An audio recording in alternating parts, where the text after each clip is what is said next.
Setelah berbicara, orang yang di seberang telepon menghela nafas dan berkata, "James, aku tahu bahwa untukmu, Jonathan lebih penting daripada siapapun dan apapun. Sekarang setelah kamu mengambil keputusan, aku akan berhenti berbicara omong kosong. Kamu dapat kembali dan menulis laporan pengunduran dirimu, dan aku akan mengurusnya dalam waktu sesingkat mungkin." "Oke," James berkata dengan penuh terima kasih.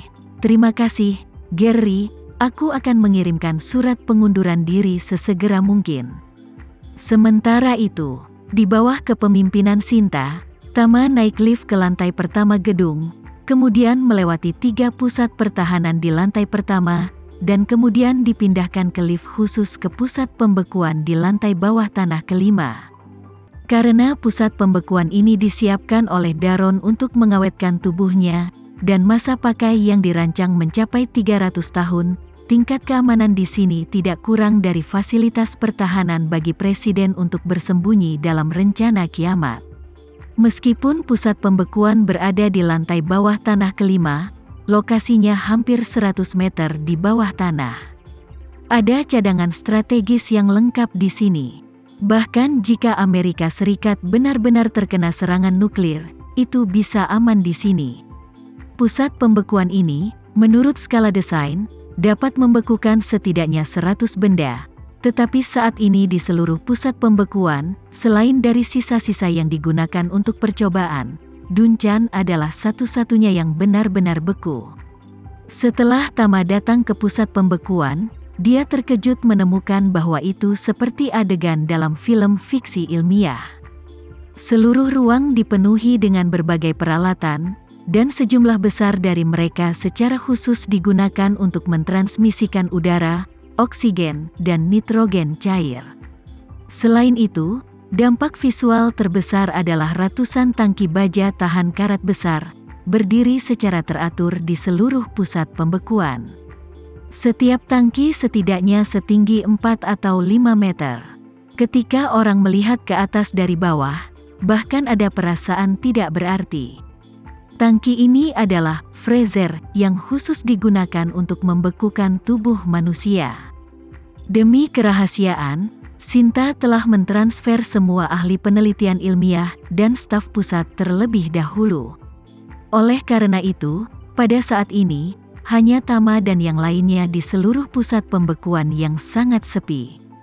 Dikombinasikan dengan tempat semacam ini, tubuh manusia disimpan pada suhu yang sangat rendah. Penyimpanan dingin terasa sedikit lebih suram. Pada saat ini, Sinta berkata kepada Tama, "Tuan Renza, menurut standar teknologi pembekuan manusia saat ini, setelah kematian, itu akan melalui program 50 jam untuk menenangkan diri, dan kemudian tubuh dimasukkan ke dalam tangki pembekuan setelah suhu diturunkan secara bertahap. Pembekuan di tengah untuk mencegah sel memproduksi kristal es selama pendinginan cepat, yang akan merusak sel." Setelah berbicara, Sinta menambahkan, "Namun, teknologi pembekuan dan pencairan hanya setengah dari masalah. Sebenarnya proses pembekuan yang aman bukanlah masalah besar, tapi pencairan masih menjadi masalah besar yang tidak bisa diselesaikan, dan sejauh ini, belum ada kasus pencairan yang berhasil di dunia." Tama mengangguk, menunjuk ke tangki stainless steel dengan banyak aturan di depannya, dan bertanya, "Di tangki mana Duncan berada?" Sinta berkata, "Dia ada di tangki No. 7. "Oke." Tama berkata, "Biarkan seseorang mengalirkan nitrogen cair di tangki No. 7 dan mengeluarkan orangnya. Sudah waktunya baginya untuk mencair dan pulang."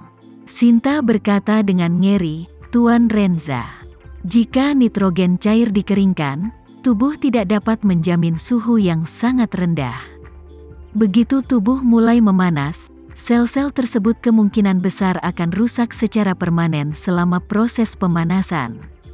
Dalam hal ini, saya khawatir seseorang itu seperti steak yang dicairkan, dengan sel-sel yang pecah dan darah yang mengalir. Jika mencapai titik itu, tidak akan ada kemungkinan kebangkitan." Setelah berbicara, dia tidak bisa tidak mengingatkan, Alasan mengapa ada 3 desain masa pakai 100 tahun adalah karena itu, para ilmuwan memperkirakan bahwa dalam 1 atau 200 tahun ke depan, mungkin sulit untuk mengatasi kerusakan permanen yang disebabkan oleh pencairan tubuh manusia dalam kondisi suhu sangat rendah. Jadi orang hanya bisa dibekukan untuk waktu yang lama dan dibiarkan ke masa depan. 100 tahun kemudian, manusia yang telah membuat kemajuan besar dalam sains akan menyelesaikannya.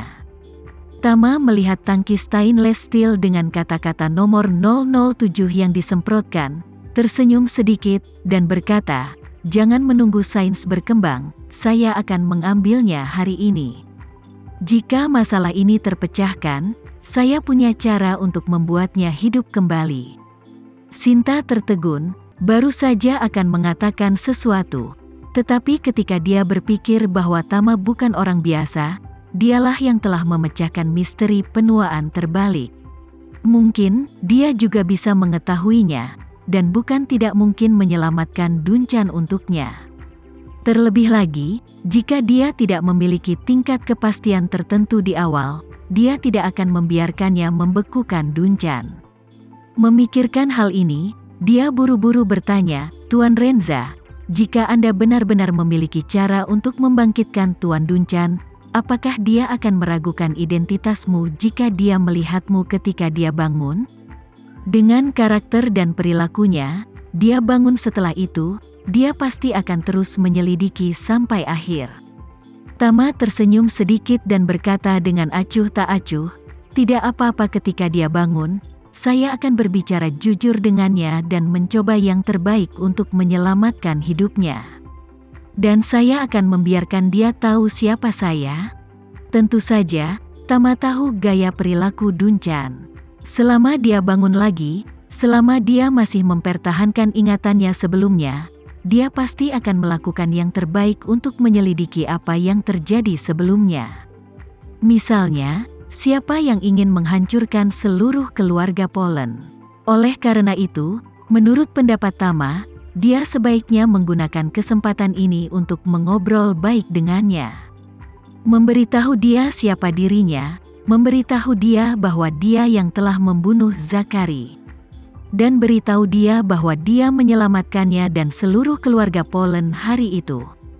Jika orang ini tahu baik dan buruk dan tahu bagaimana maju dan mundur, maka dia pasti akan dapat menggunakannya untuk dirinya sendiri di masa depan. Tetapi jika orang ini tidak tahu apa yang baik atau buruk dan tidak tahu bagaimana maju atau mundur, hapus saja ingatannya, buat dia pingsan, dan lempar dia ke jalanan New York. Dalam hal ini, setidaknya dia akan menyelamatkan hidupnya. Setelah mengambil keputusan, dia berkata kepada Sinta, "Nona Fei, biarkan seseorang mengalirkan nitrogen cair di tangki pembekuan, dan masukkan Duncan ke dalam air hangat. Aku akan mengurus sisanya." "Oke Tuan Renza." Meskipun Sinta tidak tahu bagaimana Tama berencana untuk menyelamatkan Duncan, dia memiliki keyakinan buta dan kepercayaan pada Tama, jadi dia berkata kepadanya, "Tuan Renza, demi kerahasiaan, Anda dan Nona Raya, Tuan Devano, dan Tuan Johan pergi ke pintu sebelah dan menunggu sebentar. Saya akan mengatur seseorang untuk datang untuk mencairkannya, dan kemudian saya akan memanggil Anda setelah pencairan selesai." Tama mengangguk, dan dia adalah seseorang yang secara alami tahu tentang menyelamatkan Duncan sendirian. Semakin sedikit orang tahu itu lebih baik. Orang-orang di depannya benar-benar kredibel, namun kredibilitas staf masih sulit dijamin, dan pengaturan Sinta dapat dianggap berhati-hati. Jadi, Tama datang ke ruang tunggu di sebelah bersama Raya, Devano, dan Johan. Dan Sinta, tanpa ragu-ragu, memanggil orang yang bertanggung jawab atas pusat pembekuan, dan memintanya untuk segera mengalirkan semua nitrogen cair di tangki pembekuan nomor 7. Ketika orang yang bertanggung jawab mendengar perintah ini, wajahnya menjadi pucat karena ketakutan, dan dia terus menjelaskan, "Nona Fei, tubuh manusia masih dalam keadaan saluran satu arah. Kita bisa membekukan orang dengan aman, tapi kita tidak tahu bagaimana mencairkan orang dengan aman, Setelah nitrogen cair dikosongkan, saya khawatir itu akan menyebabkan kerusakan permanen pada orang di dalam tangki.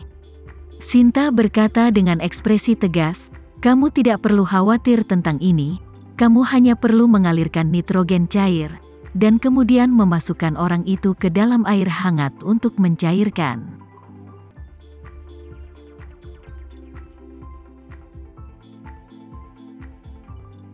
Sekian dulu ya video kali ini, kita lanjutkan lagi videonya di lain waktu.